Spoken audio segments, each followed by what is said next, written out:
Welcome, Sandeep. So, we have with us Sandeep today in our conversation series with HR leaders and people who are actually working on impact. So, Sandeep, to start off with, can you help us understand pretty shortly what it is, who you are, what do you bring to the table, and what has been your experience thus far? Yeah, it's thank Anup for bringing me in this live session with you, and I am very much thankful to you. Basically, I am a MBA HR. I have done my science graduate with physics honors, and then started my career with HR. I have a 27 years of experience in HR, starting with a manufacturing company, then again with the corporates, multinationals, and currently I'm working as an HR leader, as an HR advisor. So in the 27 years of experience, I have seen a lot of phases. You can see around 3 decades in the HR, the changing environment, what we had looked 30 years back, and then after what I'm seeing. So a lot of changes I have seen in the economic conditions, in the labor welfare conditions, in the social reforms has been going throughout the decades. So, Sandeep, I mean, 27, 25 years, so you've practically seen an entire Yeah, generation of professionals and an entire generation of industries come and go, right? You have yeah, been part of a metamorphosis of the entire HR ecosystem. So tell yeah, me, I mean, I'm sure there have been mighty big achievements that you've been handling. Tell me something that you're really proud of, and tell me something that really adds value to you as a professional, and what it is that you would like to, how do I say, contribute to the larger ecosystem of leaders, drawing on your experience of yeah, almost yeah. 30 years. So I will just start with one two stories what I have just experienced in my life. I will not name the company, but when I joined the company, there was an attrition rate of 15%. You can imagine the high attrition. When I discussed with the management of the company, CMD of the company, while joining that, what is the reason? He said the reason is that we are facing a lot of attritions, and that's why I hired you as an agile leader because you have a lot of experience in the companies. So Go I have figure it seen out. they have just, yeah. He's like, go figure it out, is it? Yeah, yeah. So he showed me the social media's platform. You have heard about Hmm. the Hangouts. You have heard about the Ambition Box. You have heard about the many social sites. No, he showed me that the rating has gone down. Some persons has given him rating a very below rating. So he told me that why the rating is down in the Ambition Box. They are telling that I am not providing the water, I am not providing the facilities to them. So this is the reason why my attrition has gone up. I said that is not the one reason, because the reason is the ideology and the thought process what the company is being adopting. So you have to understand the basic situations from where this problem arises. So as an agile leader, I suggest him to just work on the background, what has happened earlier and why the rate has been gone up. So I've worked on that. I've worked with the employees. I've worked with the systems, and then in 2 3 months, just the rate has come down to 4 to 5%.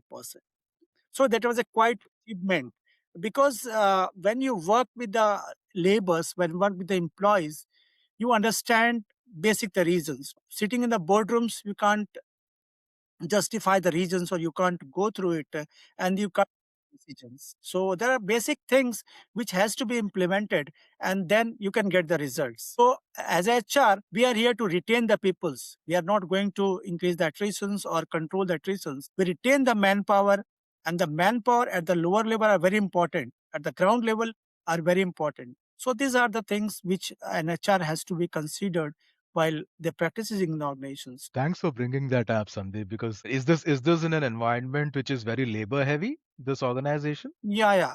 It is in manufacturing. Basically, it is in manufacturing sectors. And when you go in Rajasthan's such areas, no, you will found that the labor welfare amenities are very low. Honestly, I will focus on the labor laws. No, again, I will come on the labor laws what I've experienced. Yeah, So new ways labor codes has come, and lot of yeah. things government has proposed to change. But the basic thing is what?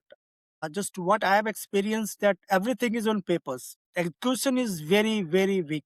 Execution part is very weak from the companies. You can say the labor laws are not being properly followed by the companies.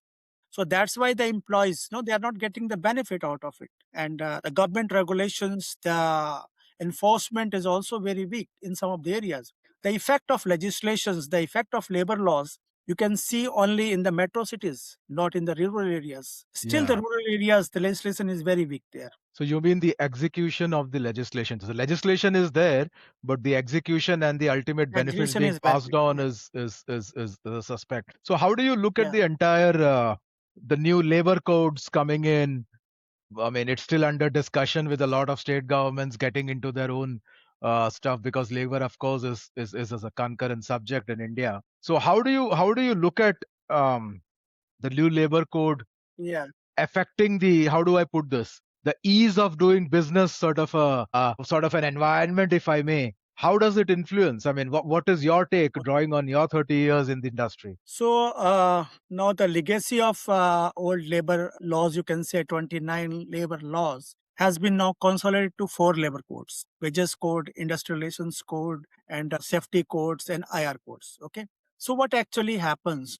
The benefits part of it, the wages definitions has been defined. So the IR relations benefits has been extended. The social security benefits has been extended. The gig workers, perform workers who were organized sectors, they have been brought in the social security benefits. So I will start with there was a quarter 3 results of for IT companies, can say SL, TCS, and Infosys. No? So what the issues were there? Extra means expenses has gone to around 4,373 crores. No? So they told that this is due to the labor new codes implementation. So this is a very means big thing, no? Because in IT companies, if their expenses has gone due to the labor laws, new labor laws implementation cost, it means that they were not following the laws earlier. Laws were already available before that also, but they were not implementing it. Means their salaries were very high. 50% of basic pay they have to means keep on the record of the total CTC. For total CTC, 50% has to be kept on there. And they were the increasing cost due to 50% goes to on bonus, on goes to on leave encashment, goes to on gratuity provisions. Hmm. So this is the provisional things they have done due to new labor law changes. So that's they are saying that 4,373 crores have been the extra expenses in the IT industries. So this is 2 3 days back. The story has come together in the figure. So the point is again that a lot of the companies have a very good margin, very good profits. And the reason behind that, the labor laws was not totally implemented at the company's level, at the industry's level. So that these 4 new labor laws again have come with some changes. There changes, regulatory information is there, compliances, statutory compliances are made more concrete. Is there, and the improving the administrative capacity is also one thing I would like to point out, that India, if you see, is of doing business. It's not on the labor law reforms. There are other factors also. Because as per my study for the last 20 years, I've seen that the administrative control of the government over the regulatory affairs and labor laws has been changed. We are in a phase where everything has been regularized, everything has been put in order. You can take the examples of NHAI. They have made major law changes. They MORTH, Ministry of Roads and Highways, they have made major changes in the economic. They have taken the some steps for consumers' interest. They have taken the road users' interest. They have considered the audit systems in railways. The infrastructure system is also grown up. They have also considered some reform system. The ministry has taken very good steps. So the government steps in making this is a quite appreciable for that. That's why we are in a phase that in coming 5 years, our economic growth is projected to 6.5 to 7.5%. GDP growth will be Yeah.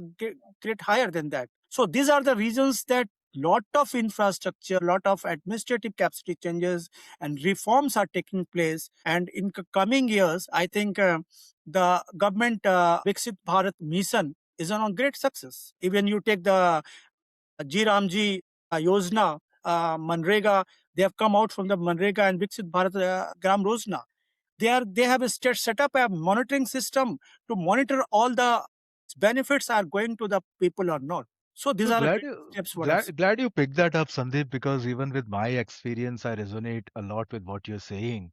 That the Hmm. laws have always been there. It's the implementation, execution, and the governance which was a suspect. Yeah, yeah, yeah. So now, do you think with the consolidation in the labor laws and the code, implementation would get simpler and the governance parameters would be better defined? Yeah, the government has tried to just put all the consolidation, and there are some confusions the labor laws. No, when you take the example of wages, there are different acts: Payment of Wages Act, Gratuity Act, and Minimum Wages Act. Lot of acts were there. No, ID Act. So in every act, the wages definition was different. Different, yeah. So that is the one point that consolidated one minimum wages means what? Wages, you have to define the wages. Okay, the wages will not be only according to the skilled; they will be according to the locals also about the consumer price index. So a lot of means variance Yeah. and escape in mind due to consideration of that. Social security benefits were not extended to the many sectors. No unorganized sectors were not there. So they have also kept in mind that also for women also, they have allowed for the night shift. They have allowed for the safety Hmm. precautions. In gratuity rules also, they have implemented that for the fixed term employment for 1 year, you have to They pay will the have to give gratuities. gratuity. Contractual labors also has been changed. So a lot of things I have seen that you take example of bonus in the you call the rural areas. A lot of companies are there, they're not going to even to pay the bonus to the employees. The company's margin are increasing, they are only the papers. I have seen it, no sim, because I am on the same page. So I have seen it, they're not paying the bonus to the workers, they're not paying gratuity to the workers. Yeah, so So it's that's why if provisioning is met. Yeah, this is definitely a change for the good in your book, yeah, Sandeep? yeah, yeah, It is for the better. Tell me, you also yeah, mentioned that very critical. It's the in thing these days, discussing the extension of labor benefits to the gig and platform economy yeah, personnel. Yeah, so even those people have been brought under the purview of the new labor yeah, codes. yeah, What yeah. do you think about it? What is your Yeah, yeah. view? I have already spoken to the people. No, I have spoken to the gig workers also. So they were not under any insurance cover. No health insurance was there. No benefits were extended to them. Yesterday only, I think Delhi government has announced an welfare board scheme to them. They will create Hmm. a welfare boards for them. These organized, unorganized laborers, no gig workers and all the platform workers, definitely they are very happy, no, because they will be given the benefits for the other workers also. They are also kept in the category of the other benefit of the other workers. So that will definitely bring a great benefits to the people working in different categories, not only the gig workers, platform workers, also there are different sectors which the government has think over it. So definitely it is a very good steps. Okay. Okay. So, Sandeep, it's very interesting listening to you after your extensive experience of almost 3 decades. Yeah, and as I said previously, I mean, you've seen a complete generation of HR people come and go over the last 30 Yeah, years, right? yeah, yeah. Tell me, as a professional, drawing on your experience, what do you think you can contribute to the larger ecosystem of HR and leaders so that we can draw on your experience and learn? Yeah, yeah. So basically, I will tell you the HR is not only for the compliances or not only for the bridging the gap between employer and employer. HR basically works on the emotions, expectations, conflicts, grievances, and broken confidence, you can say.